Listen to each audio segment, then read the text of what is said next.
Oke, baik. Bismillahirrahmanirrahim. Assalamualaikum warahmatullahi wabarakatuh. Selamat siang menjelang sore, teman-teman semua. Jadi kita balik lagi di eh, Ruji Partner Enablement. Ini adalah pertemuan kita yang ketiga. Kemarin di 2 minggu sebelumnya kita sudah membahas mengenai firewall, kemudian switch Ruiji. Lalu untuk yang topik hari ini kita akan masuk ke access point Ruiji. Oke, nah sebelum kita mulai, bagi teman-teman yang belum melakukan check-in absensi, bisa untuk melakukan absensi terlebih dahulu. Linknya ini saya kirim di chat box, ya. Nah, bagi yang mungkin sebelumnya tidak sempat hadir, tidak sempat join, teman-teman juga bisa mengakses eh, dokumen, kemudian materi training itu di link berikut ini. Nah, nanti di sini ada link-link yang berkaitan dengan materi training kita. Mulai dari materi webinar yang pertama, kedua, yang hari ini pun nanti akan kita upload.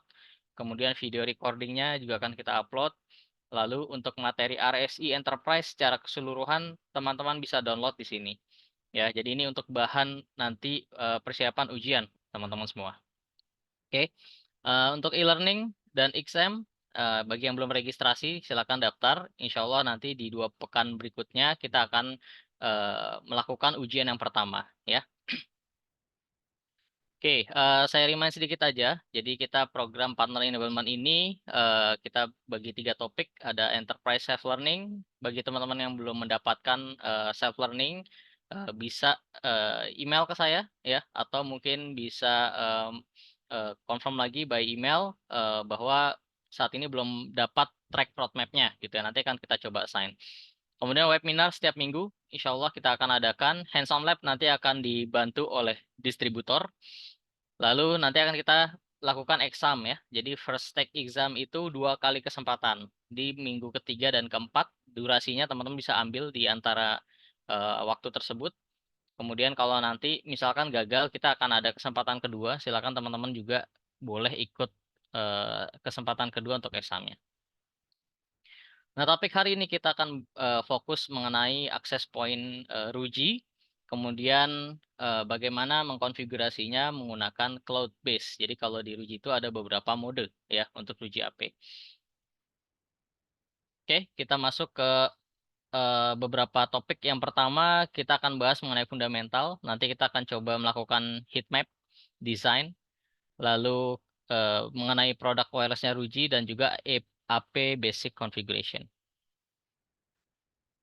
Nah, untuk topik pertama mengenai wireless basic fundamental, ya. Jadi kalau wireless itu pasti berbicara mengenai radio frekuensi, ya. Jadi kalau radio frekuensi itu kalau kita lihat,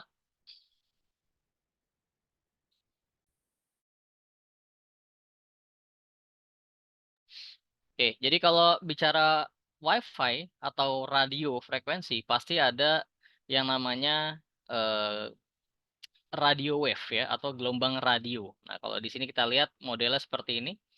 Ya, ada amplitudo, ada wavelength. Ya, jadi memang secara transmisi radionya kurang lebih data itu ditransmisikan seperti ini. Ya, nanti maka ada kaitannya dengan yang namanya eh, seberapa jauh jaraknya, seberapa besar bandwidth yang kita bisa bawa. Nah, itu pengaruhnya melalui si wavelength ini juga salah satunya. Kemudian dari sisi radio frekuensi transmission pasti ada yang namanya antena. Ya, ini sudah sangat umum. Antena untuk mengkonversikan data dari eh, wireless cable ataupun dari yang berupa listrik, ya, kemudian ditransmisikan menggunakan gelombang radio melalui udara, ya, dengan frekuensi tertentu, nanti di decode lagi, ya. Jadi ada transmitter, ada receiver. Kalau dua arah berarti ada transmitter receiver, di sini juga ada transmitter receiver. Nah, bagaimana wireless LAN itu ataupun WiFi yang biasa kita pakai itu bekerja di frekuensi berapa? Nah, seperti yang teman-teman ketahui, untuk WiFi sendiri itu yang paling umum kita pakai itu di 2,4, ya, jadi di super high frekuensi 2,4 sampai 2,4835, dan juga ada di 5 GHz. Nah, ada lagi wireless WiFi 6, ya, WiFi 6A. Nah, Wi-Fi 6E dan juga ada Wi-Fi 7. Ini teknologi terbaru itu dia bermain di 6 GHz frekuensinya. Nah, tapi di Indonesia kita belum bisa jual perangkatnya karena memang terpentok di regulasi ya. Jadi memang di setiap negara mungkin punya kebijakan masing-masing, tetapi kalau untuk teknologi Wi-Fi 7 kita sudah merilis produknya. Nah, kemudian dari sisi radio frekuensi transmission behavior-nya atau em, bagaimana sih ketika transmisi atau radio itu ditransmisikan, pasti ada yang namanya refleksi ya atau reflection. Jadi kalau di sisi sinyal WiFi dia transmit itu ada yang namanya reflektor. Kalau kita lihat di sini poin satu itu straight wave ya. Kalau kemudian yang kedua ketika dipancarkan mengenai gedung, nah dia ada reflected wave. Kemudian yang ketiga dan empat scatter wave ya. Jadi dia terkena area gedung cuman nanti dibelokkan gitu ya. Jadi membelok dia modelnya. Nah, ini make apa namanya behavior ya atau si WiFi ini ketika ditransmisikan ketika mengenai obstacle-obstacle pasti ada yang namanya reflektor ataupun apa namanya refleksi dari si wireless tersebut.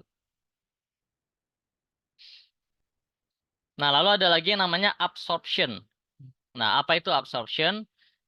Nah, ketika sebuah radio frekuensi yang kita bisa lihat seperti ini kurang lebih analoginya, dia ditransmisikan, maka ada penyerapan sinyal ya melalui obstacle yang ada di lokasi tersebut. Nah, contohnya ini pakai 2,4 misalkan.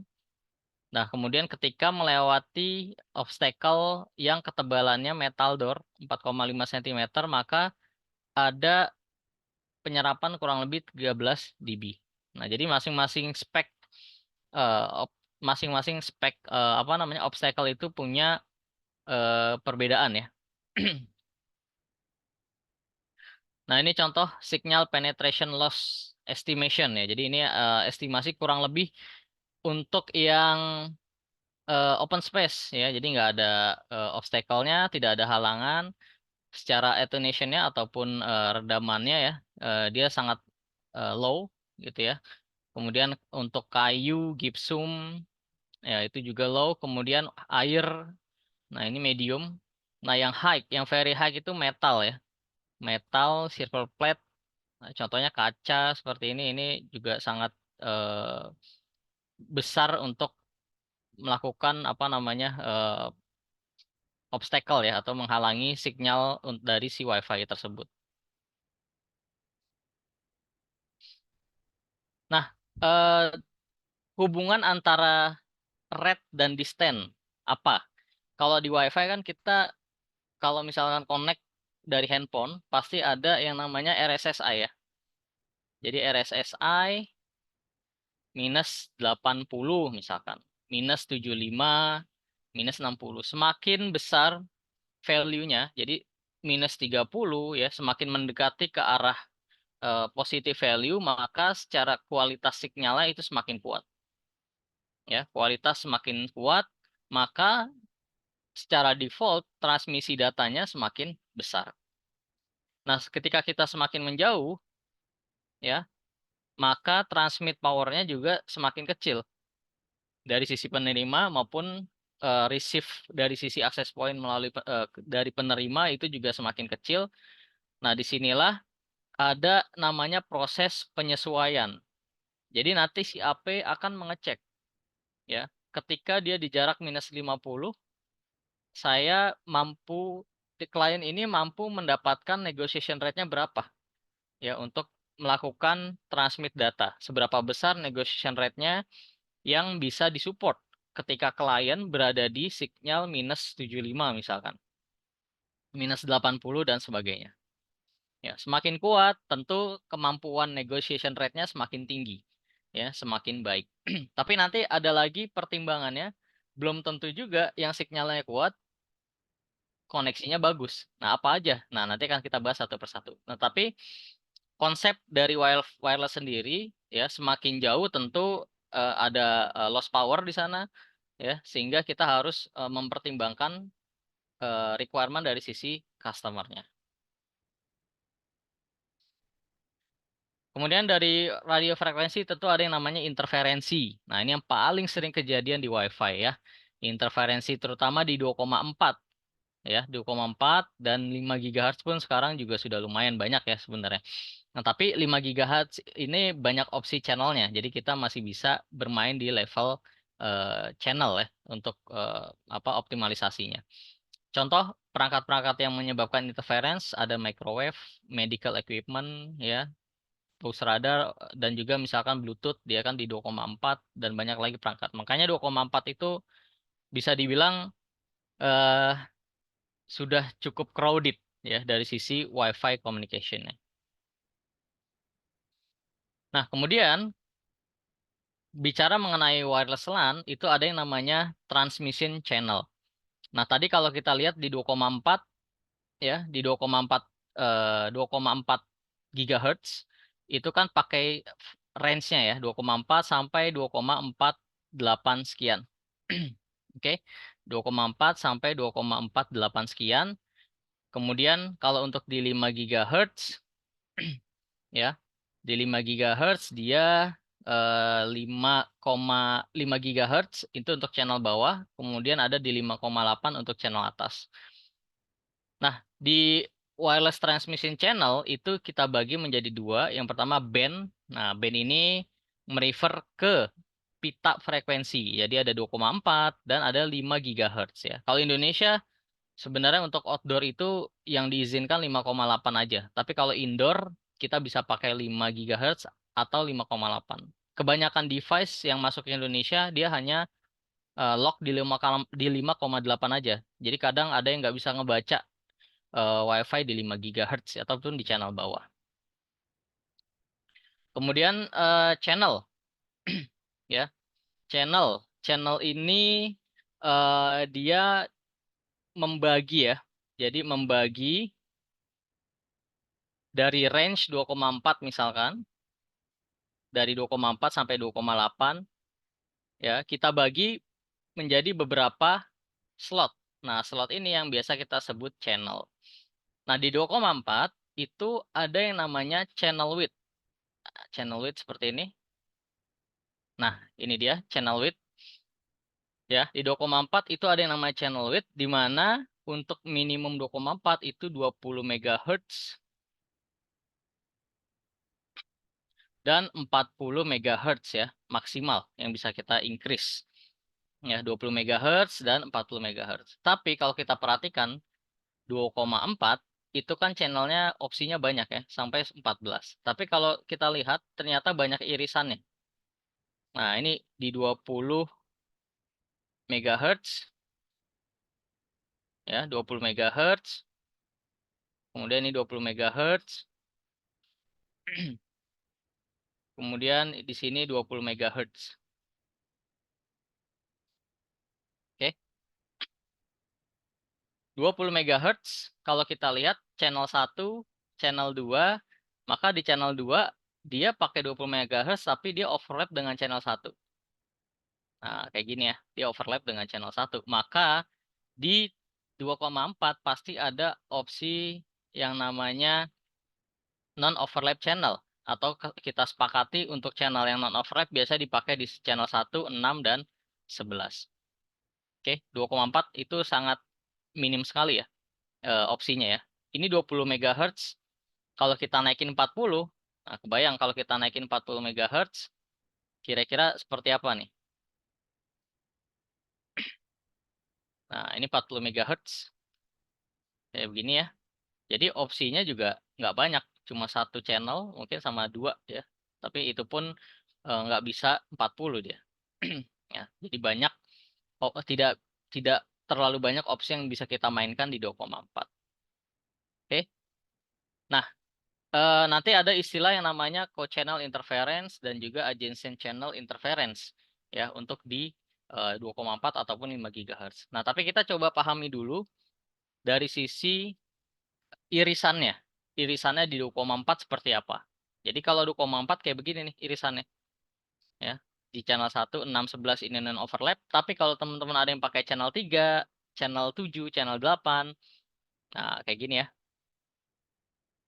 Nah, seperti ini, channel 8 misalkan. Nah, maka tentu channel 1 pun itu akan kena interferensi. Oke. Nah, dengan channel yang berbeda, kemudian di sini ada irisan. Ini saya coba kita ikan ya, seperti ini. Nah, kita gambar ada irisan seperti ini. Nah, inilah yang disebut ACI. Nah, Adjacent Channel Interference ya, channel interference. Kalau channel interferensinya di channel yang sama, nah, contohnya 11, terus ada AP lain, ada AP lain juga 11 ya. AP lain juga 11 nih, seperti ini ya. Nah, ini dengan channel yang sama, itu ada interferensi. Nah, ini disebutnya CCI, Co-Channel Interference. Nah, jadi ada ACI, ada CCI. Yang mana yang paling berbahaya gitu ya, bisa dibilang paling menyusahkan. Sebenarnya dua-duanya kita sebisa mungkin minimalisir ya, tapi memang yang namanya penggunaan WiFi itu kan penggunaan bersama di frekuensi yang sama. Jadi kita coba optimalisasikan. Tetapi untuk CCI, co-channel interference, itu ada mekanisme yang namanya CSMA CA ya. Jadi untuk melakukan apa istilahnya? Jadi ketika akses point ingin mengirim data atau klien, kemudian di channel yang sama, dia ada waktu bergantian ya. Jadi saling tunggu nih. Siapa duluan supaya datanya nggak tabrakan. Nah, tapi kalau ACI tidak ada mekanisme seperti itu, maka di area seperti ini adalah area yang bisa dibilang bleeding ya, istilahnya pendarahan gitu. Jadi ini nggak bisa dikontrol. Nah, inilah yang lebih eh, apa namanya menghasilkan interferensi yang juga eh, susah kita kontrol. Oke. Nah, 2,4 kalau dibikin table kurang lebih seperti ini ya channelnya. Nah, kemudian di 5 GHz 5,8 seperti apa? Sorry. Kalau di 5,8 di channel 20 MHz, ini bicara 20 MHz, maka channelnya itu dia tidak overlapping, non overlapping ya. Jadi misalkan ini 5,8, oke, ini ya 149, 153, 157, 161, 165. Nah, dia di 20 MHz-nya dia non overlapping ya. Jadi seperti ini. Nah, lebih clean dia. Apalagi kalau di country atau negara yang support channel bawah ya, channel 36 gitu ya dan seterusnya, maka opsi yang bisa kita pakai lebih banyak. Nah, bisa nggak kita naikin ke 40? Bisa. Ya, kalau naikin ke 40 seperti ini, maka risk-nya adalah ya dia akan kepake di dua channel aja nih opsinya. Ya, yang bisa dipakai non overlap dia hanya di dua channel ini. Jadi harus kita perhatikan dari sisi eh, environment, ya environmentnya. Disadvantage 2,4 dan 5 GB ya tentu kalau 2,4 secara coverage lebih jauh, tapi secara interferensi lebih banyak ya interferensinya. 5 GHz secara coverage-nya lebih sedikit, tapi secara bandwidth-nya itu lebih besar karena modulasinya dia lebih rapat ya. Kan tadi kita bicara wave gelombang radio. Kalau 2,4 seperti ini gitu ya. Tapi kalau di 5 giga secara modulasinya dia lebih rapat seperti ini. Sehingga dia bisa membawa lebih banyak data. Transmit rate datanya lebih banyak. Gimana cara blocking signal microwave? Blocking signal microwave. Mana ya? Sebenarnya kalau microwave itu kan sama pakai di frekuensi 2,4 ya kalau nggak salah ya. Sebenarnya kalau di blocking nggak bisa juga ya. Jadi memang eh, ya kita coba minimalisir itu gitu. Maksudnya mungkin di area tersebut kita optimalisasikan yang 5 GHz gitu. Saat ini kondisi AP berada posisi terdekat dengan kita, namun terkadang masih sering internet not stable. Kira-kira apa yang perlu kami adjust kembali? Ini ada beberapa case ya yang seperti ini. Mungkin harus dicek dulu di channel utilisasinya ya, channel utilisasi, kemudian akses point kapasitasnya. Nah, nanti akan kita bahas ya di slide berikutnya. Nah, kalau kita analogikan, nah jadi biar lebih memudahkan teman-teman menganalogikan, sebentar ya, mana ya. Nah, contoh ini jalan tol ya. Jadi kalau kita lihat di sini, ini misalkan saya pakai channel 2,4 ataupun 5 giga deh, misalkan 5 GHz. Maka lebar jalur ini adalah, oke, lebar jalur ini adalah frekuensinya ya. Misalkan 5 giga, 5,8 sampai 5,8 sekian. Kemudian ruas-ruas ini ya ada 1, 2, 3 ya, ada banyak ruas ya. Ini kita sebut sebagai channelnya. Jadi kita bagi channel. Contoh ya, channel 149, 153 dan seterusnya. Nah, mobil-mobil ini adalah data-data yang lewat. Oke, data yang lewat melalui si access point dengan klien. Ya, jadi ada klien yang connect ke AP tersebut. Dia AP-nya ini nge-broadcast-nya di 149 misalkan. Maka data-datanya melalui jalur sini. Nah, kemudian kalau kita lihat, saya mau naikin kapasitas. Ya, seberapa banyak data yang mau saya naikkan kapasitasnya, maka saya tinggikan channel width. Nah, channel width itu tadi kita bicara di sini nih. Ini pakai 20 MHz, kita tinggikan. Misalkan yang sini kali 2 di sini, maka ada banyak space mobil yang bisa dilewati. Nah, sehingga channel width, semakin besar channel width, semakin besar transmit rate ataupun throughput wireless yang bisa dibawa. Tapi itu tidak menjamin WiFi itu stable. Kenapa? Karena teman-teman perlu perhatikan, jalur ini memang kita pakai melalui akses point kita, ya. Tetapi ada akses point lain, bisa jadi mereka pakai juga di jalur yang sama. Nah, bayangkan ya, kalau misalkan banyak akses point yang pakai di jalur yang sama, maka nanti ada yang namanya tadi interference. Dia penggunaan jalur yang sama, sehingga nanti ada eh, channel utilisasinya tinggi ya, padat di sana gitu. Jadi sehingga ini perlu kita perhatikan dari sisi environment-nya.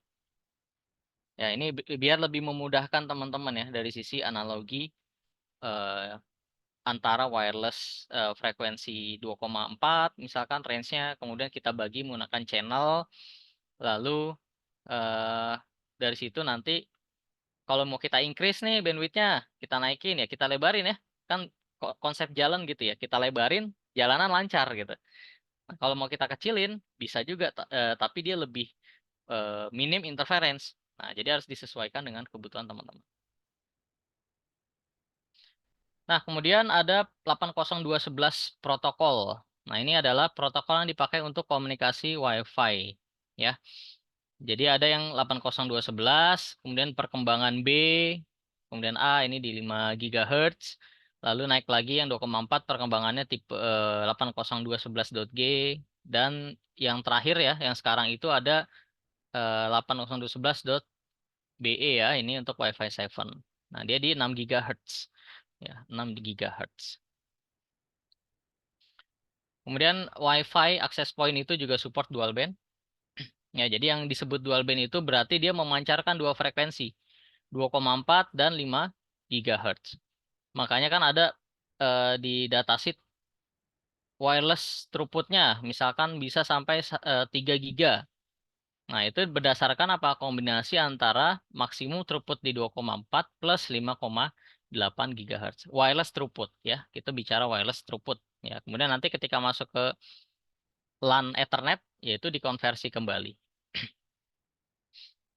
Nah, ini secara summary terkait 802.11 ya. Jadi ada mekanismenya di operationnya di frekuensi berapa, kemudian pakai modulasi apa, ya channel width yang bisa disupport seberapa banyak.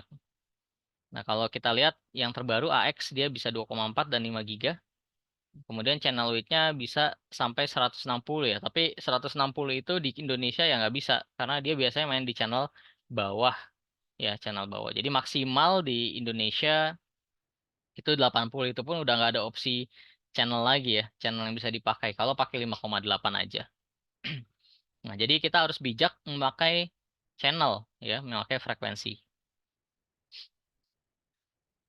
Nah, kemudian di wireless komponen itu ada yang namanya antena. Nah, jadi ada jenis antena, kemudian ada yang namanya polarisasi, beamwidth, dan sebagainya. Nah, ini akan kita bahas sekilas saja. Nah, contoh untuk antena ada yang namanya omni. Jadi kalau omni itu dia 360 derajat. Kemudian ada directional antena ya. Jadi dia fokus sektoral model antenanya. Nah, untuk omni, nah kalau kita bicara WiFi, pasti yang namanya WiFi itu tak kasat mata gitu ya, kalau dari sisi mata manusia. Tapi secara pengukuran alat untuk frekuensi WiFi gitu ya, kita bisa lihat bahwa untuk omni itu ada yang namanya transmit vertikal dan horizontalnya. Nah, jadi kalau dibikin 3D, kurang lebih kayak begini ya, jadi kayak donat gitu dia. Nah, contohnya, ini contoh misalkan transmit model eh, vertikal dan horizontalnya. Ini untuk yang directional, sorry, omni. Ya, untuk yang omni antena. Kalau bikin 3D kayak gini nih, kurang lebih ya. Jadi masing-masing AP beda, jadi bisa dicek di datasheet-nya masing-masing ya, untuk WiFi coverage-nya. Kemudian kalau untuk directional antena, nah kalau tadi omni ini dia nyebar 360 derajat, directional antena ini ada reflection board-nya. Jadi kan sebenarnya default-nya antena itu kan dia nyebar ya. Nah, cuman di sini kita kasih reflektor supaya dia apa namanya bisa mantul sesuai dengan derajat yang kita buat.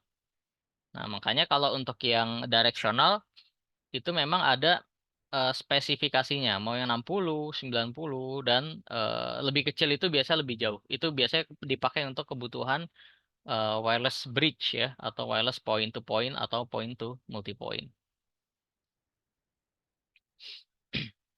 Oke. Nah, ini apa namanya komparasi ataupun antara gain dan juga beamwidth ya, horizontal plane-nya. Secara pengukuran dari sisi gainnya ya untuk yang 360, 180 dan sebagainya. Nah, ini jenis polarisasinya untuk yang vertikal polarisasi dan juga horizontal polarisasi, sehingga kalau dibikin 3D-nya ya kurang lebih kayak gini lah ya. Kalau untuk yang 360 derajat.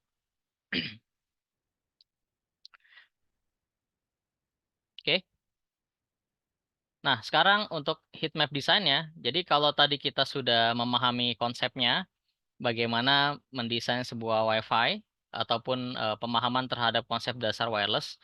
Jadi kita harus bijak memakai ataupun penggunaan WiFi-nya. Nah, bagaimana mendesain WiFi yang baik? Yang pertama kita harus tahu dulu kebutuhan primary-nya, requirement primary-nya. Misalkan area yang mau kita coverage ya, key coverage area seperti apa, kemudian radio frekuensi application-nya, mau dipakai buat apa, VoIP, high traffic download, dan sebagainya.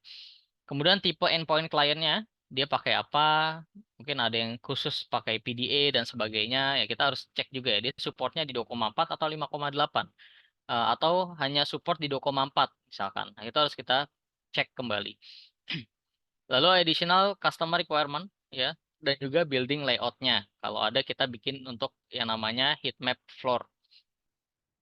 Kemudian untuk site survey, kita bisa menggunakan dua pendekatan. Ya, contohnya misalnya kalau pakai passive site survey, kita bisa desain dengan heat map untuk mengecek kira-kira coverage-nya seperti apa. Tapi yang memang lebih bagus adalah active site survey ya. Jadi kita melakukan testing terhadap real perangkat yang kita taruh, seberapa bagus coverage-nya terhadap obstacle-obstacle yang ada.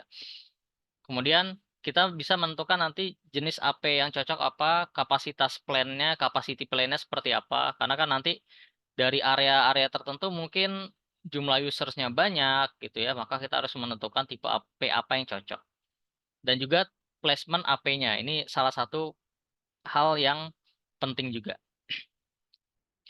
Lalu yang berikutnya adalah melakukan instalasi dan config. Jadi kita melakukan initial setup, radio configuration, ya, kita melakukan channel, dan channel width selection. Nah, ini berdasarkan apa? Data yang kita lakukan survei sebelumnya ya.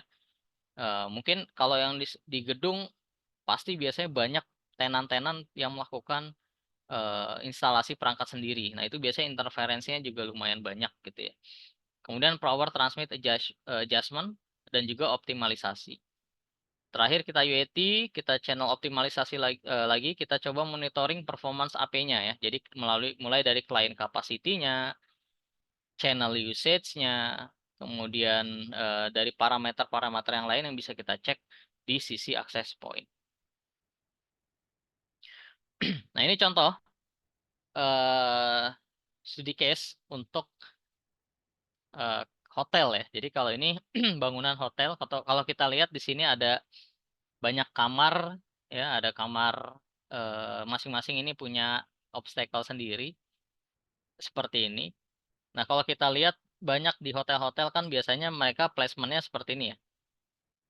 Ya, ada juga yang mungkin yang dulu-dulu gitu mereka taruhnya model begini. Taruh di koridor, kemudian nanti eh, biar untuk bisa mengcover di kamar-kamar yang ada di samping-samping ini. Nah, kalau kita melihat prinsip dasar dari wireless, kita balik lagi ke fundamental ataupun dasar. Kita coba cek dengan placement seperti ini, kita lihat ada yang namanya tadi ya, frekuensi itu atau radio frekuensi itu ada yang sifatnya direfleksi, ada yang sifatnya diabsorb. Jadi diserap sehingga nanti eh, keluarannya ketika diserap itu menjadi semakin lemah. Nah, kalau dengan model seperti ini, kalau kita lihat, misalkan di sini channelnya 1, 6, 11, 1, 6, 11, 1. Ya.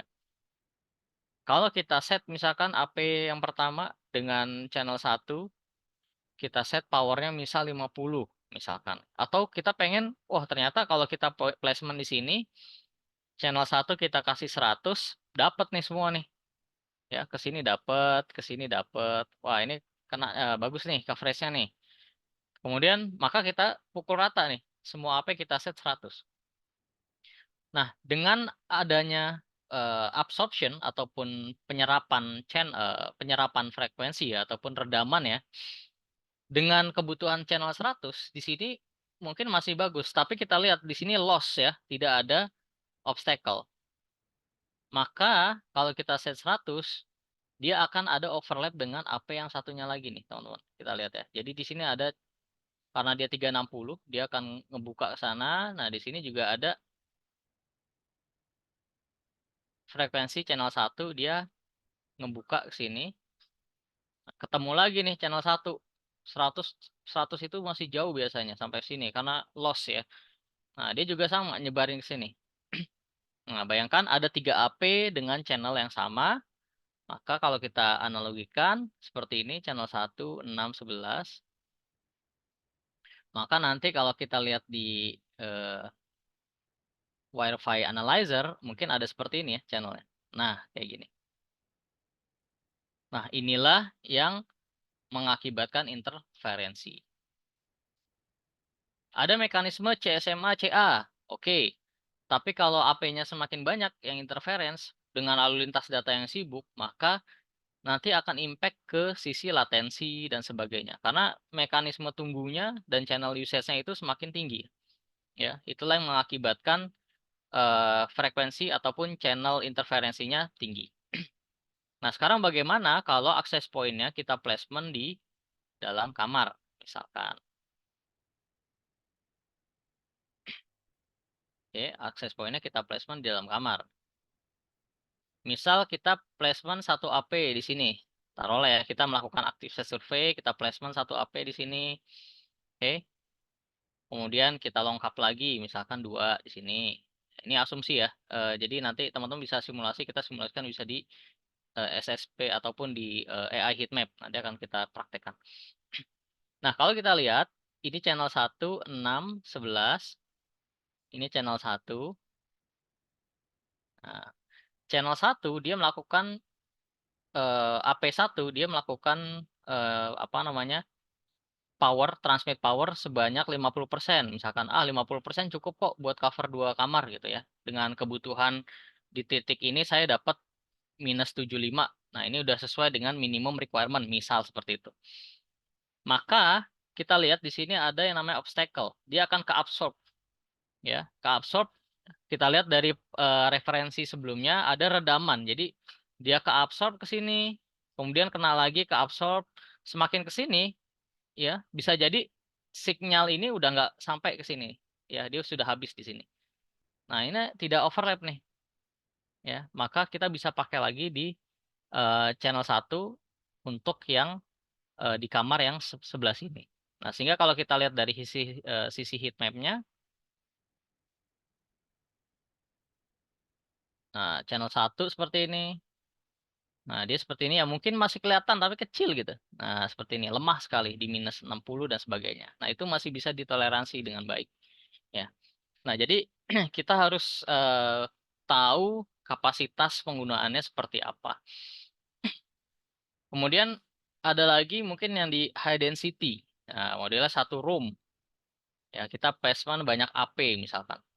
Nah, sedangkan AP-nya itu kan satu AP cukup, tapi secara kapasitas mungkin tidak cukup buat mengcover itu.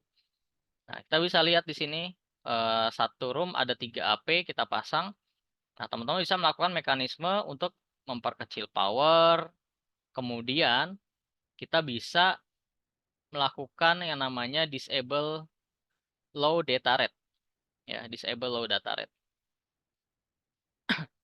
Jadi supaya nanti klien yang ketika dia moving, nah dia bisa pindah ya ke AP yang sebelumnya. Secara mekanisme seperti itu.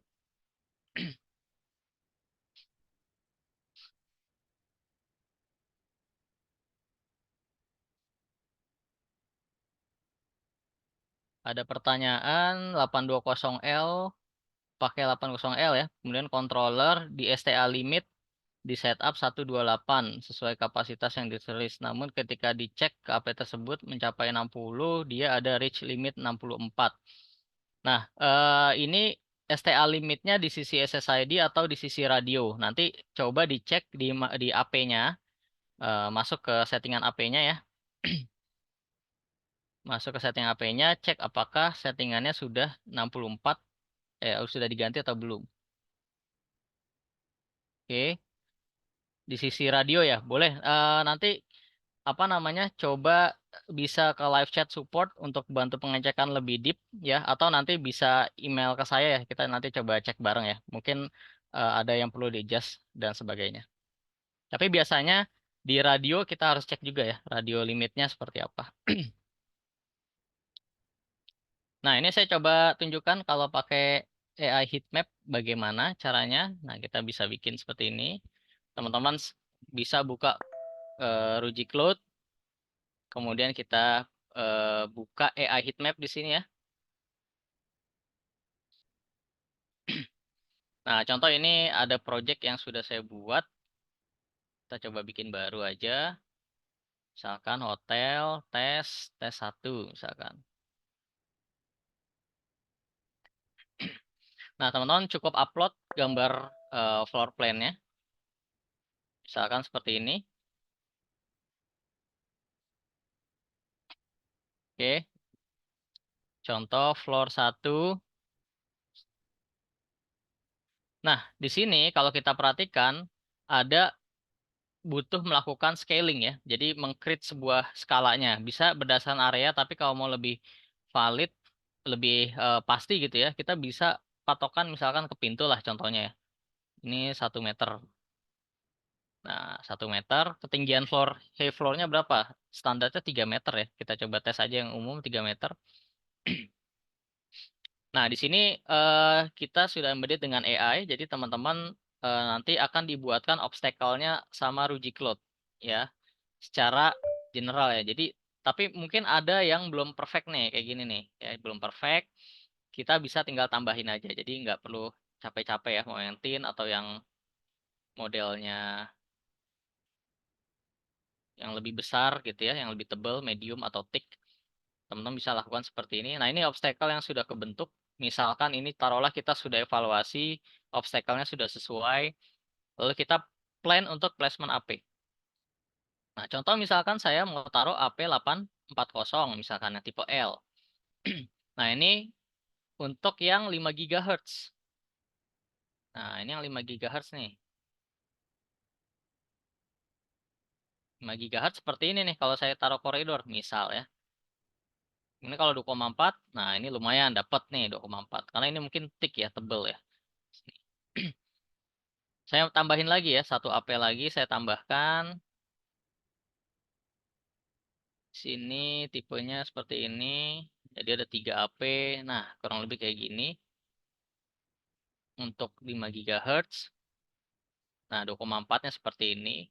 Nah, jadi kalau kita taruh di koridor ya kurang lebih ini green ya. Kalau kita taruh seperti ini, lihat pancaran AP 1 AP aja dia masih kuat. Masih kuat sekali nih. Kalau 100% masih jauh sampai sini. Ya, bayangkan kalau AP-nya ada banyak di sini, kita taruh AP-nya banyak, maka overlap-nya sangat banyak di sini. Nah, banyak channel overlap nanti di sini. Berbeda dengan kalau kita taruh di dalam kamar. Nah, contoh 2,4 misalkan. Nah, ini kan keabsorb ya. Jadi semakin orange, semakin merah, semakin lost channelnya. Kayak gitu. Sehingga nanti kalau pakai channel yang sama, misalnya ini channel 1, 6, 11, 1. Nah, kita coba pindahkan di sini. 2,4. Nah, misalkan seperti ini ya. Nah, ini masih cukup banyak yang bocornya, maksudnya channel yang overlapnya. Kita bisa turunkan powernya. Ya, powernya kita bisa turunkan. Misalkan 15, atau misalkan 20 dan sebagainya ya. Nah, jadi ini eh, kita bisa melakukan analisa heat map berdasarkan eh, layout yang kita desain ya. Tapi secara prinsip dasar teman-teman saya harap lebih bisa mudah memahami bahwa placement itu sangat penting ya. Jadi salah salah melakukan penempatan kemudian nanti terjadi interferensi, maka troubleshootingnya sangat susah.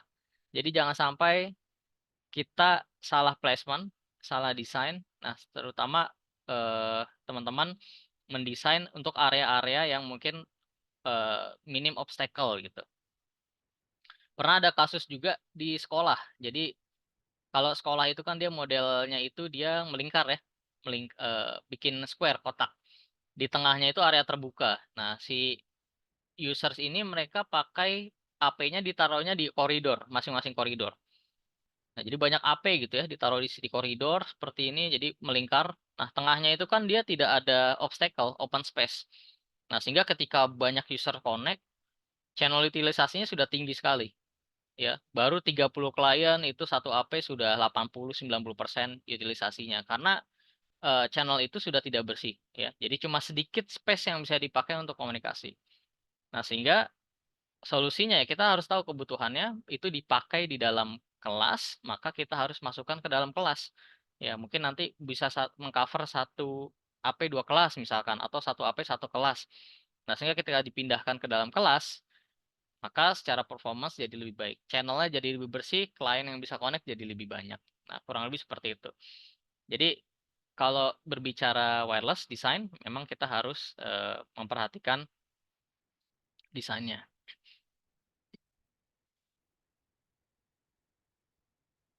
Menentukan standarisasi ketinggian wireless ceiling secara teknis seperti apa. Sebenarnya kalau untuk indoor sudah ada standarnya ya. Diasumsikan kalau dari Ruji itu 3 meter lah, kurang lebih 3 sampai 5 meter. Kalau nggak salah ada ya di apa namanya community ya, Ruji community itu bisa dicek atau bisa ke live chat buat memastikan ya best practice ataupun kalau misalkan ternyata di luar standar nih, nah teman-teman bisa coba koordinasi dengan eh, tim teknologi atau dengan pre-sales misalkan untuk menentukan tipe apa yang terbaik. Contoh misalkan di factory. Nah, di factory kan tinggi ya. Di factory kan tinggi tuh. Nah, itu kita kalau pakai indoor mungkin masih dapat, tapi secara eh, transmit arah vertikalnya nggak terlalu kuat. Maka mungkin bisa kita coba pakai yang outdoor AP ya yang tipenya misalkan sektoral supaya untuk kita fokuskan dia dapat sinyal yang kuat di area yang mau di cover misalkan itu bisa juga tapi balik lagi masing-masing environment punya challenge yang berbeda ya. Untuk kasus ada 50 kamar, terus per kamar dipasang AP. Untuk pengalaman channel seperti apa ya? Kondisi per lantai 10 kamar dan saling berhadapan. Topologinya mirip dengan contoh yang sudah jelaskan. Oke. Nah, jadi ngatur channelnya kayak gimana? Ya kita bisa sesuaikan nih. Jadi ingat ya kalau AP itu kan kalau dia dual band berarti ada 2,4 dan 5 giga. Oke. Misalkan di sini untuk yang 2,4 1 6 11. 1 6 11. Dia modelnya kayak apa ya? eh, Rumah lebah ya atau apa? Madu ya modelnya ya. Jadi sebenarnya bisa diseling-seling ya. Nah, kayak gini ya misalkan ya, area sini sekarang seperti ini. Nah, kayak gitu itu bisa juga. Nah, kemudian 2,4-nya biasanya kita bisa reduce powernya supaya overlapnya nggak terlalu tinggi. Kalau powernya kenceng, terus 5 giganya biasanya kalah, nanti klien-klien banyak yang connect ke 2,4 biasanya. Jadi kita harus sesuaikan. Kalau kita mau optimalisasikan 5 giga, maka kita sebisa mungkin secara coverage disamakan jangkauannya, sehingga nanti klien yang nggak bisa nggak dapat 5,8 atau belum support, itu bisa connect ke 2,4. Tapi 2,4 jangan terlalu jauh ya coveragenya. Jadi sesuaikan. Biasanya itu 50%-nya lah lebih kecil gitu untuk yang 2,4. Karena secara transmit powernya lebih jauh 2,4. Tapi nanti teman-teman cek kembali di datasheet masing-masing AP. Bisa jadi DBI eh, transmit powernya 2,4 emang kecil gitu. Jadi yang digedein 5,8-nya misalkan 5 GHz-nya. Ya berarti 100% pun nggak masalah. Misal seperti itu. Ya, jadi kurang lebih seperti itu. Jadi channel yang non overlap di 2,4 ya 1611. Kalau yang di 5 giga opsinya ada 5, 149, 153, tapi di 20 MHz. Kalau mau naikin 40 berarti yang non overlap cuma dua sebenarnya. Meskipun teman-teman bisa pakai 153 juga misalkan itu bisa, tapi jatuhnya irisan nanti. Ya, jatuhnya irisan. Oke, kita sudah masuk ke wireless heatmap design tadi contohnya. Kemudian kita masuk ke wireless product. Untuk wireless product Ruji itu ada yang tipenya seperti ini ya, ceiling modelnya, ada yang model kotak 820 V2, tapi kayaknya sudah tidak ini lagi ya. Yang terbaru yang V3. Kemudian ada controllernya. Jadi kalau Ruji AP itu ada controllernya. Minggu depan kita bahas yang controller. Yang minggu ini kita bahas ke eh cloud, cloud mode ya. Nah, ini rule penamaannya. Jadi buat teman-teman buat ini aja referensi. Nah, untuk yang 8 berarti dia support Wi-Fi 6, Wi-Fi 6. Kalau 7 berarti masih Wi-Fi 5. Ya, kemudian ada tipe E, I, L dan sebagainya. Nah, ini family indoor AP, outdoor AP, wall AP. Kalau yang indoor seperti ini ya, secara spek yang paling tinggi 840. Kemudian wall AP itu ada yang 180 PL. Ini sudah include PoE out. Jadi bisa dipakai untuk IP phone misalkan, menghidupkan IP phone itu bisa dengan beda VLAN. Ya, untuk yang outdoor kita ada dua opsi ya, 68L ini Omni, kemudian 680 CD ini directional ya. Directional AP untuk outdoor. Lalu untuk controllernya ada dua opsi 6008 maksimal 224 atau yang 6512 bisa sampai 1152. Oke. Nah, kita masuk ke basic AP config. Wah, dari tadi kita bahas panjang mengenai fundamental wireless karena sebenarnya AP itu nggak susah ya konfignya ya. Tapi fundamentalnya itu harus kita lebih dalam memahaminya supaya nanti teman-teman lebih mudah melakukan troubleshootingnya. Selama ini saya cek penerimaan sinyal pakai HP Upping Tools. Ada tools yang lebih baik nggak Pak ya? Yang lebih pro. Sebenarnya kalau untuk toolsnya Ruji itu kita di Ruji Reapps itu ada tools untuk pengecekan sinyal WiFi, kemudian roaming juga ada, atau pakai Moho Apps itu juga bisa dipakai untuk kebutuhan cek apa sinyal interference dan sebagainya itu bisa dipakai ya Ruji Moho Apps apa Moho Apps ya kalau nggak salah ya Moho Apps atau Rujiri ya di situ ada tools juga untuk testing roaming dan sebagainya.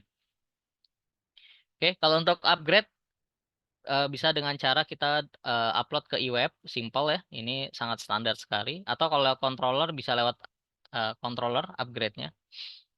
Kemudian lewat CLI seperti ini, sama dengan switch mekanisme untuk melakukan upgrade-nya. Jadi teman-teman tinggal ikutin aja ya. Kemudian kalau lewat controller itu bisa kita upgrade automatically, kita upload firmware-nya lewat controller, nanti akan di-upgrade oleh controller.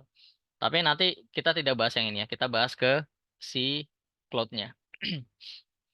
Nah, kemudian kalau untuk yang tipe FAT atau AC mode untuk password recovery juga bisa ya, teman-teman bisa melakukan password recovery mengikuti command line seperti ini. Oke. Kemudian kalau modenya MACC, kita mau reset gitu ya. Kita mau reset, maka teman-teman bisa ketik CLI-nya apm spasi factory reset kayak gini. Jadi ntar dia balik modenya ke mode fit. Nah, di RIGI-AP itu ada 3 mode, teman-teman. Yang pertama ada FAT, itu standalone. MACC itu mode cloud. Kemudian fit AP itu di manage ke on-premise controller. Nah, by default kalau kita beli perangkat RUGI AP itu dia modenya fit. Jadi dia akan nyari controllernya terus, ya. Nah, kita bisa convert ke MACC. Caranya gimana?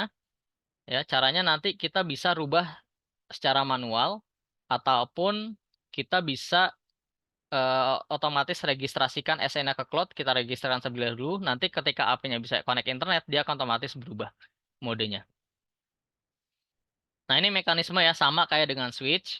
Kalau AP, dia by default seperti ini nih, flow-nya nih. Kita lihat ya, kalau untuk access point RUGI ketika dia dinyalakan AP-nya, by default dia fit mode. Ketika dia nyala, SN-nya itu kita registerkan ke cloud, si AP ini coba ngobrol ke internet. Kalau dia dapat IP, dia coba ngobrol ke cloud. Kemudian kalau bisa ngobrol ke cloud, cloud nanti ngecek, oh SN-nya sudah diregister belum? Kalau sudah, nanti saya akan push buat melakukan switching mode. Nah, dia akan ngirim nih si cloud CWMP request switching mode dari fit ke MACC. Dirubah modenya. Ya, jadi dari fit ke MACC, kemudian sampai dia restart, dia balik lagi ke sini, baru nanti di push config-nya. Nah, makanya teman-teman kalau pakai on-premise controller, ya, on-premise controller, itu kalau akses pointnya bisa akses ke internet, ya, di remove dulu SN-nya di cloud. Kenapa? Kalau nanti AP-nya restart misalkan, dia akan melakukan proses yang sama. Dia coba request ke CWMP, dicek, wah ada nih SN-nya di cloud. Dari cloud ke trigger, nge-trigger untuk ngerubah dari fit ke MACC, maka nanti konfigurasinya nge-sync settingan dari cloud, ya, bukan dari si controller. Nah, gimana cara merubah modenya? Nah, tadi ya, kita bisa melakukan modenya kita rubah secara manual melalui web kayak begini. Jadi ada opsi fit, FAT itu standalone, atau MACC di manage lewat cloud, atau pakai apa? Ini nih, CLI, AP mode di privilege, AP mode spasi MACC untuk ke Ruji Cloud. Nah, loginnya juga beda ya. Jadi kalau teman-teman login ke mode yang FAT atau MACC, itu username-nya admin-admin. Tapi kalau mode fit itu beda. Username-nya Ruji, passwordnya AP debug. Nah, ini contoh nih. Ini adalah contoh untuk AP yang modenya masih fit. Ya, masih factory default ya. Jadi kalau saya ketik admin, oh, nggak bisa. Jadi passwordnya adalah Ruji. Kemudian kita enable, kita ketik AP debug. Nah, ini adalah default password untuk mode fit. Kita coba show AP mode. Nah, seperti ini. Mode fit. Sekarang kita coba registrasikan SN-nya. Ya. Show version. Ini SN AP saya. Kita registrasikan di cloud. Nah, ini cloud project yang kemarin ya.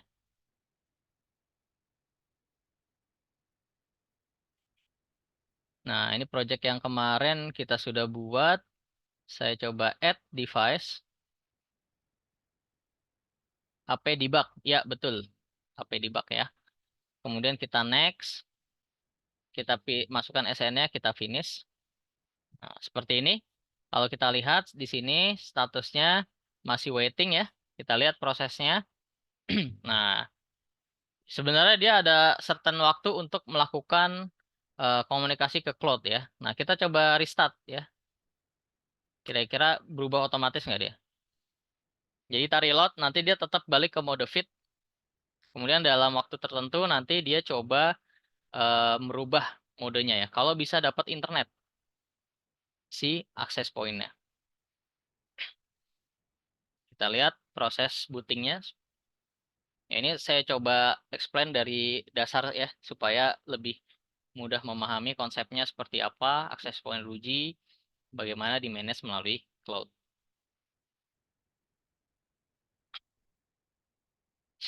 Oke.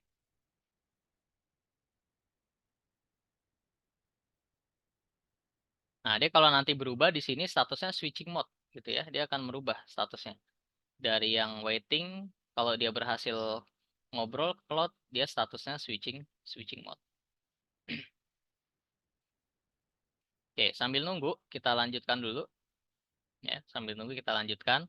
Nah, kalau untuk Ruji AP, nah untuk Ruji AP itu bisa dua mode untuk provide SSID-nya. Yang pertama yaitu mode bridge, yang kedua mode NAT. Kalau di manage menggunakan MACC atau cloud ya, kalau di manage menggunakan cloud atau MACC dengan mekanisme feed mode.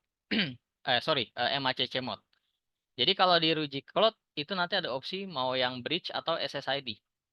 Bridge atau NAT. Kalau bridge dia hanya meluruskan sesuai dengan VLAN yang kita luruskan ke arah uplink-nya. Tapi kalau NAT dia akan membuat SSID IP address sendiri, menghandle siapa yang memprovide IP address untuk si klien. Kemudian nanti ada NAT-nya. Jadi di sini jadi wireless router ya. Dan ini bisa combine ya, ada dua SSID, yang satu bridge, satu NAT, itu bisa. Kalau diri itu cuma pilih salah satu, mau bridge atau NAT ya. Kita cuma pilih salah satu. Nah, ini lagi proses restart. Kita lihat ya statusnya apa nih di sini. Masih waiting. Nah, ini dapat IP. Nah, dia dapat IP.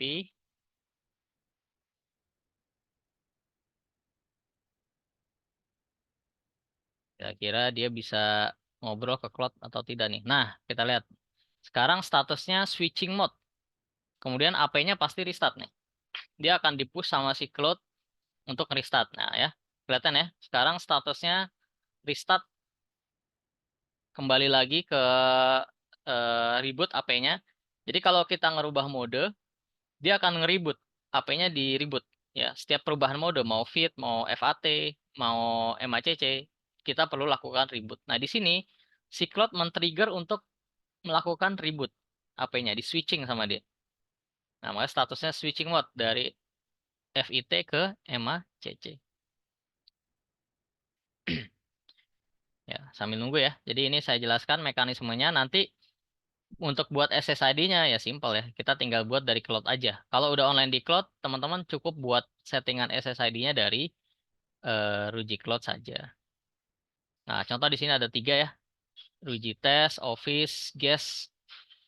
Kalau kita edit di sini, teman-teman bisa lihat ya modenya NAT. Kita bisa rubah modenya NAT ya. Kemudian kita klik OK. Jadi nanti bisa yang bridge ya kayak gini, bisa yang NAT. Jadi ada dua opsi nih. Bisa pakai yang NAT, si wireless si AP ini memprovide IP ke klien, kemudian dia provide NAT. Jadi uplink-nya itu nanti yang didetek adalah IP uplink AP-nya aja nih untuk akses internet. Nah, dia provide DHCP sendiri. Ya, nanti di-upload ya di YouTube untuk lebih mudah melakukan review video. Nah, kita lihat ya, sudah up belum nih AP-nya? Masih warming, sistem warming start. Kita cek di sini statusnya apakah sudah online. Masih switching mode. Ya, kita tunggu sampai kedatangannya. Kok kedatangan sampai dia up.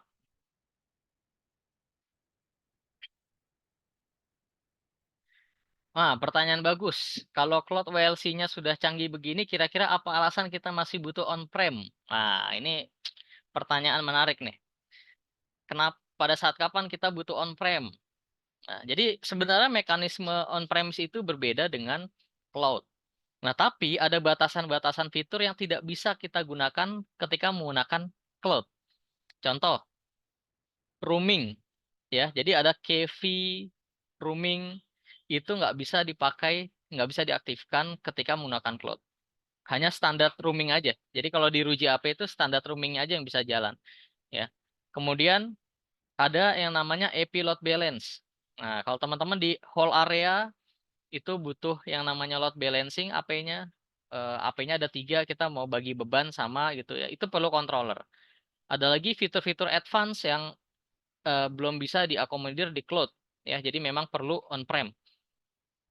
Nah, itu pertimbangannya seperti itu. Nah, nanti besok ya, di minggu depan akan kita bahas detailnya. Nah, ini sudah up. Nah, lihat ya, ini melakukan update time zone. Kemudian kalau kita lihat, sekarang sudah online ya. Nah, dia akan synchronizing nih. Kita tunggu sampai synchronize semua.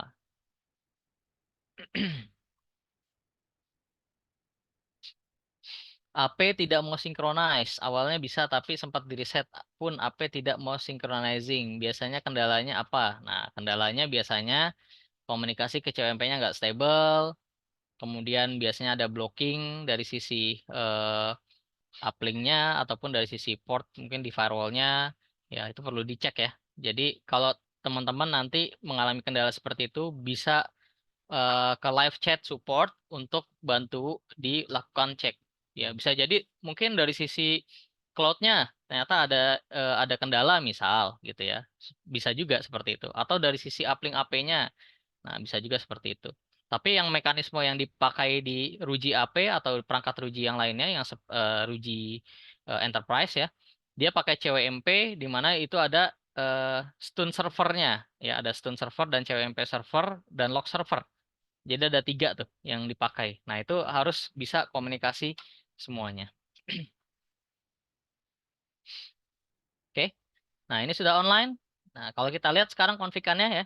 Nah, kita pakai CLI. Kemarin tadi kan kita pakainya passwordnya Ruji ya. Bisa nggak pakai Ruji? Nggak bisa.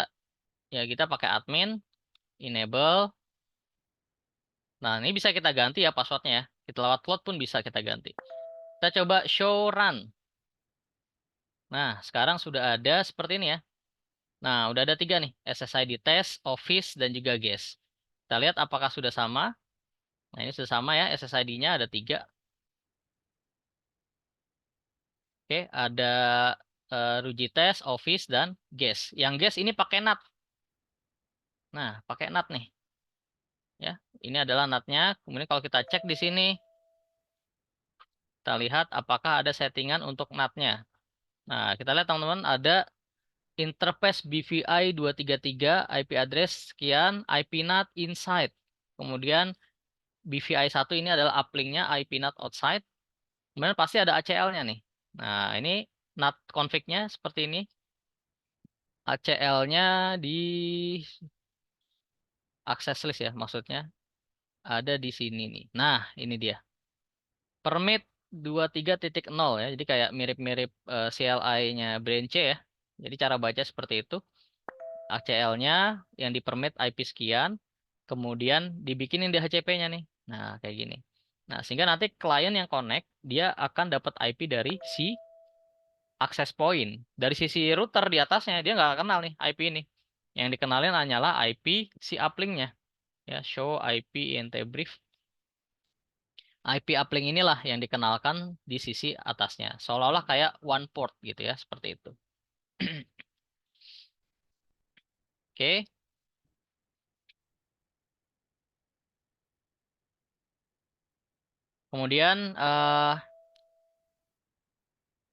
kemudian di sisi kita balik lagi ke slide. Nah, untuk AP820 apakah sudah tidak kompatibel dengan 6108?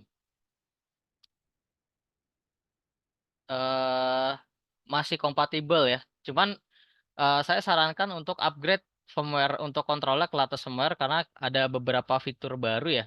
Untuk RRM itu bisa auto apa namanya? Auto adjustment, kemudian ada fitur-fitur seperti discovery, hole detection, dan sebagainya. Itu ada di firmware terbaru. Jadi bisa coba diplankan untuk di-upgrade ke atas firmware ya.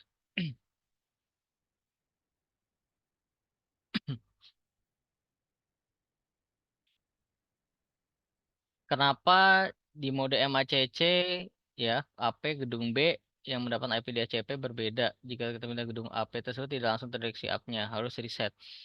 Karena sebenarnya si AP ini kan dia masih nyimpan konfigan di settingan yang lama ya. Dia masih menyimpan settingan yang lama. Jadi sebenarnya kalau misalkan dimigrasi pun supaya mengurangi settingan-settingan yang sebelumnya lebih baik di factory ataupun di reconfig ulang ya atau di set ke factory default atau mungkin sebelumnya ke set static IP gitu. Nah, itu biasanya kan pasti masih menyimpan IP yang lama, dia nggak bisa connect gitu. Nah, itu bisa juga seperti itu. Oke.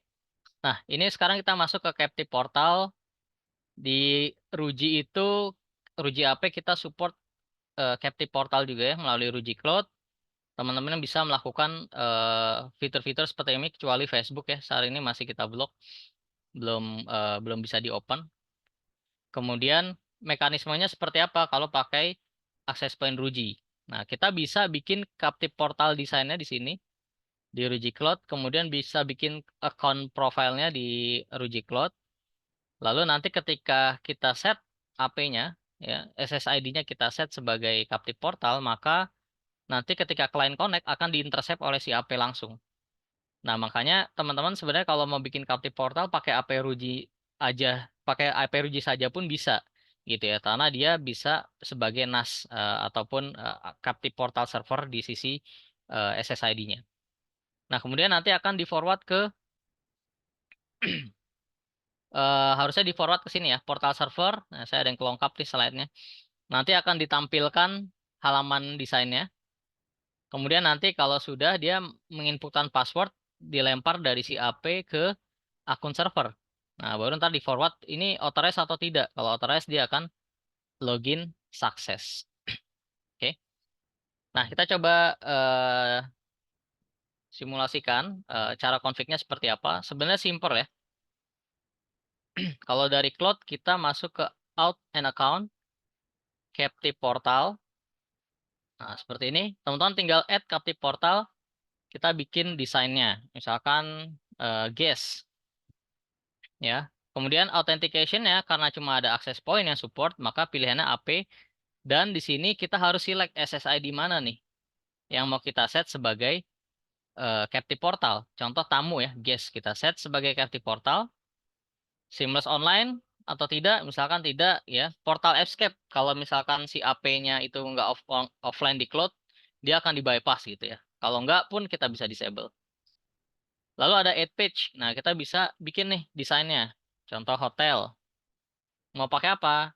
Voucher, akun, misalkan pakai voucher seperti ini, kita pilih desainnya seperti ini, kita ganti, ya teman-teman bisa ganti juga. Terus bisa kita kasih marketing message, bahkan kita bisa kasih advertisement, ya mau upload picture atau video. Nah, di sini ada ketentuannya ya, maksimal 10 megabyte. Untuk video, kalau foto itu maksimal 3 foto dengan kapasitas 2,5 megabyte.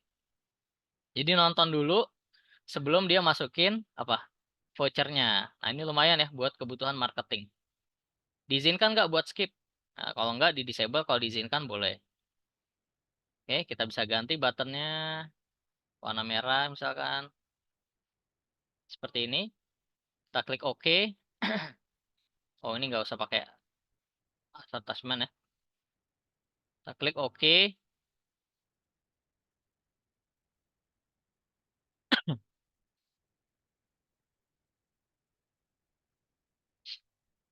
Nah, seperti ini. Jangan lupa kita select. Oke, kita select, terus kita klik OK. Nah, ini tandanya sudah aktif. Kalau kita cek di CLI, seperti apa mekanisme settingannya. Nah, ini masih synchronizing. Sudah sync. Coba kita cek show run. Oke, nah di sini ada web out. Nah, inilah config yang di push oleh si Ruji Cloud. ya untuk captive portal, web out, kemudian security-nya di WLAN 3 ya untuk guest. Nah, kita cek security-nya untuk guest. Nah, ini dia. Security sebenarnya ini bisa kita hapus ya, saya pas pakai security-nya double di sini. Ya, kalau pakai WiFi guys, kita bisa set open aja SSID-nya. Kemudian nanti ditambahkan di sini web out portal WiFi dock 3. WiFi dock 3 itu merefer ke sini ya. Nah, ini dia. WiFi dock 3. Jadi template profilnya itu otomatis di-push oleh Ruji Cloud untuk di-mappingkan ke Ruji Cloud yang ada di settingan Ruji Cloud yang ada di project kita. Oke. Nah, itulah sekilas untuk Captive Portal. Nah, kita bahas yang simpel-simpel aja. Nah, kemudian kita masuk ke sesi terakhir yang mengenai troubleshooting. Oke, tadi kita sudah bahas channel ya, karena WiFi itu sebenarnya paling sering berkaitan dengan channel ya. Channel 2,4 seperti ini, kemudian 5 GHz seperti ini channelnya. Perhatikan kalau 20 Hz, 20 MHz non overlap ya. Nah, non overlap, tapi kalau pakai 40 opsinya cuma dua nih. Terus kalau pakai 80 cuma satu. Kita nggak bisa pilih opsi-opsi yang lain kecuali kita di open perangkat-perangkat lain di open untuk pakai channel bawah ya itu bisa kita pakai. Nah, ada isu klien connect ke WiFi, speednya lambat, latensinya tinggi. Cara identifikasinya gimana? Nah, pertama kita cek utilisasinya terlebih dahulu ya. Di cloud kita bisa melihat channel utilisasinya. Nah, teman-teman bisa cek di sini. Oke, kita klik AP-nya. Kemudian di sini ada channel utilisasi, teman-teman. Nah, 2,4 dan 157 lihat ya perbedaannya. Ini belum ada klien aja 2,4 udah 33%. Ya, 33% di channel 6. Kemudian untuk 5 GHz masih 1%, masih cukup bersih dengan channel width 40 MHz. Jadi kita bisa cek utilisasinya terlebih dahulu di cloud. Dan ini tidak terlalu real time ya kalau ini. Kalau dari CLI ini bisa cek secara real time. Komennya show.wireless 10 ini untuk 2,4. Nah, ini kita lihat current channel usage 33%. Kemudian STA Connect ada nggak? Station Connect. Nah, ini nggak ada yang connect ya. Memang belum ada yang connect di sini. Kemudian dia pakai 20 MHz. Kemudian channelnya pakai channel 6. Frekuensinya 2,4. Ini real ya. Jadi kalau kita cek dari CLI kita bisa kelihatan. Kemudian kalau di 5 GB show.wireless 2,2/0.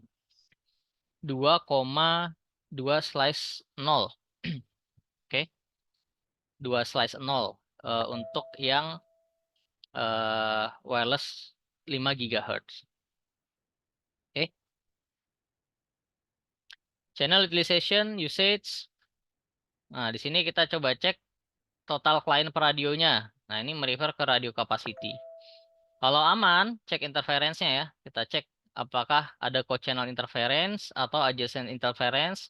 Dan juga kita cek channel width-nya. Ya, bisa jadi overlap-nya tinggi sekali ya. Channel width-nya besar, ada yang pakai 80, ada yang pakai 40, dan sebagainya. Kemudian klien tidak bisa connect ke WiFi, latensinya tinggi, koneksinya nggak stable. Ya. Klien unable to connect to WiFi ya. Bisa cek di security endpoint-nya. Bisa jadi tidak disupport oleh si endpoint. Ya. Bisa cek pakai open WPA, WPA 3, dan sebagainya. Kemudian radio capacity. Ya. Radio capacity itu bisa kita cek ya.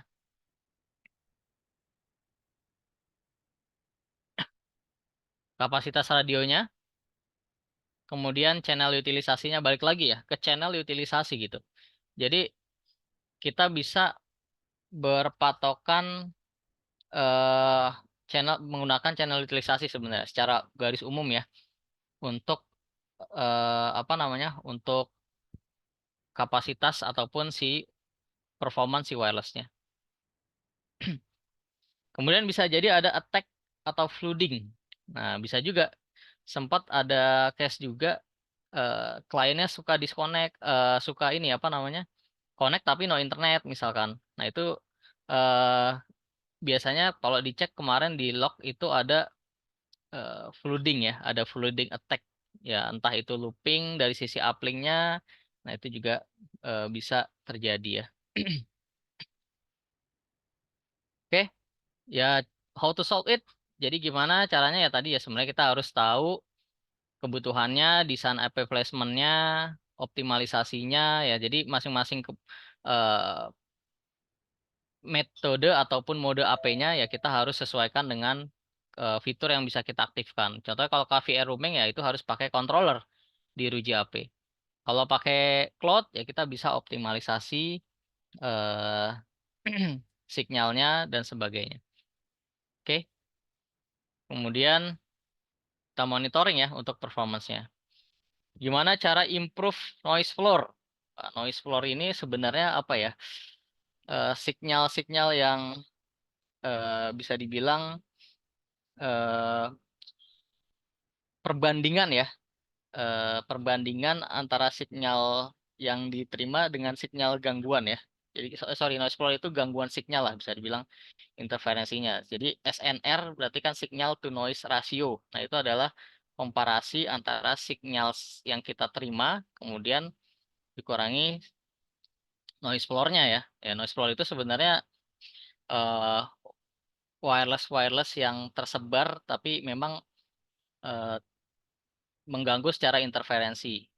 Improve-nya sebenarnya kita harus cek dari sisi si perangkat yang pengganggunya ya. Sebenarnya kalau untuk improve kita bisa dari sisi AP kita sendiri ya kita rubah channelnya misalkan. Karena kalau misalkan kita eh, merubah channel yang lain mungkin itu bukan perangkat kita, domain kita ya. Jadi memang agak susah sebenarnya kalau untuk itu. Ya tapi kita bisa improve dari sisi perangkat kita sendiri gitu. Sering ada kendala untuk device tidak mendapatkan IP, sedangkan IP poolnya masih banyak. Itu penyebabnya apa ya? IP poolnya masih banyak. Kalau dari sisi wireless aja atau dari sisi LAN juga sama. Nah, biasanya kalau dari sisi wireless mungkin coba dicek eh, kalau pakai Ruji AP, DHCP snoopingnya coba dimatikan, dites kira-kira apakah dapat atau tidak gitu ya. Ya, contoh di sini show run include DHCP snooping, show run. Nah, biasanya di sini by default aktif nih DHCP snoopingnya. Mungkin coba dites untuk di disable misalkan untuk DHCP snoopingnya, kemudian dicek. Atau kalau mau lebih baik lagi bisa dilakukan pakai tracers ya. Ya, bisa dilakukan pakai tracer untuk kebutuhan tersebut. Oke, hands-on lab-nya kapan ya? Wah, ini udah hands-on lab nih. Karena kalau yang MACC simple ya. Jadi MACC sebenarnya metodenya seperti ini aja. Jadi yang kita lakukan adalah konfigurasi dari sisi cloud aja. Oke. Nah, seperti ini. Jadi kalau sudah online di cloud, memang kebanyakan konfigurasinya lewat cloud aja, ya. Untuk KVR itu nggak bisa ya diaktifkan di Ruji Cloud karena memang tidak support. Nanti eh, di controller akan kita coba eh, config ya, kita tes konfigurasi untuk KVR roaming. Oke.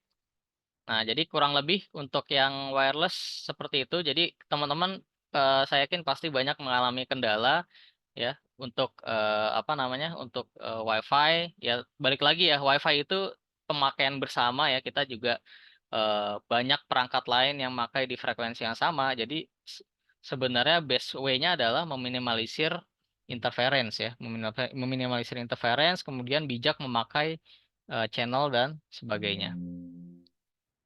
Oke. Nah, kurang lebih seperti itu. Minggu depan itu, kalau nggak salah, saya nggak tahu ya, hari Jumat itu jatuhnya Harpitnas atau gimana? Harpitnas atau masih teman-teman masih masuk nih? Nah, saya mau minta pertimbangan dari teman-teman semua. Kira-kira kita mau lanjut untuk masuk ya? Wis, nggak ada libur, siap. Ya, kita mungkin lanjut yang untuk controller itu nanti di hari Jumat lagi berarti ya. Di hari Jumat kita masuk ke materi controller. Nanti teman-teman semua setelah materi controller kita akan melakukan ujian first take exam ya. Yang bertugas setengah hari. Oke, udah kayak itu ya warung apa itu? Nah, itu. Oke, jadi kita akan ada assignment exam untuk yang first take exam. Jadi diharapkan teman-teman ya punya kesempatan untuk mengambil itu. Examnya ada di apa materinya ada di sini ya. Teman-teman bisa download di sini. Nah, nanti minggu depan lah saya jelaskan konsepnya ya untuk ujiannya. Ya, kita lanjut lagi insya Allah di minggu depan. Kalau sudah tidak ada lagi pertanyaan, ya insya Allah saya cukupkan untuk yang MACC Mod. Oke, kita lanjutkan minggu depan untuk yang controller ya. Insya Allah nanti kita lanjutkan untuk yang controller.